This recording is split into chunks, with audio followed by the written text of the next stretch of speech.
Lee, thanks for talking to us. You come out of the dressing room on what's turned out to be a bit of a bad afternoon for you. Yeah, really poor afternoon. They were simply better in every department on the ball, without the football, their desire to get around the pitch. And when that's happening, you get 2 goals against you. One's a deflection, which they shouldn't get the shot away. That shouldn't. We've got 4 bodies around the ball. They've got to stop that shot coming in. Just retreated. And then the mistake for the second one, when the ball should be down the pitch, and we then ask questions on how it got a bouncing ball back to the goalkeeper, etc. And when the opposition is playing as well as what they were, I'm not saying it was luck for them, when they're playing as well as what they were, you've got to cut them errors out. What were you hoping from once you saw your team had gone a couple of goals behind, in fact further behind before you'd even reached half time? Yeah, you want a reaction. What you want is some leadership out there in terms of not conceding that 3rd goal. We were trying to get the information over on the pitch about not conceding that goal. Just keep our shape, let them have the ball a little bit around the back, not allow them to play through us as easily as what they did, and we didn't have that. And I've just told them, you've got to spot what's going on in the game, and can't always come from the sideline. They've got to organise on the pitch.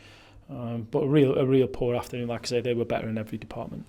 And what you've got to do is try and bounce back. There was a few individual errors. As the manager, we speak to those players and try and get them back up again, ready for the next game. Of course, we'll address the game tomorrow before they go out and train, some of them.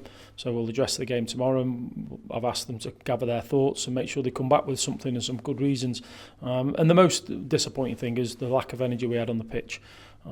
Yes, we haven't made a lot of changes. They don't make a lot of changes.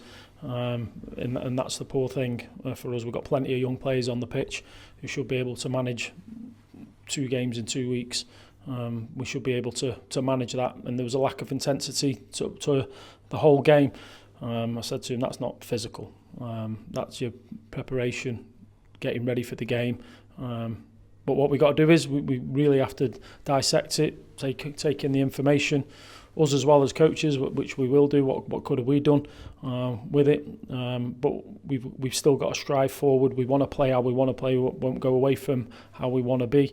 Hopefully we can get a better response next week in another tough game. Yeah, that's the beauty of football, isn't it? You know, you can work with your players and try and get it right for the next game.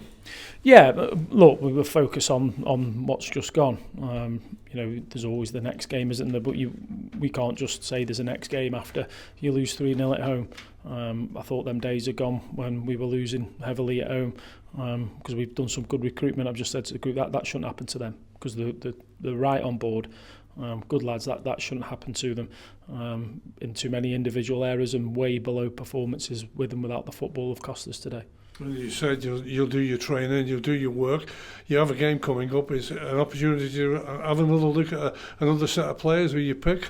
Yeah, hopefully we can make 11 changes and give people rest. We'll have a look at what the rules exactly are, but it's an opportunity for others to get minutes. The lads who have come on to get minutes under the belt and give some that we don't need to play in the game the opportunity to have a week's training.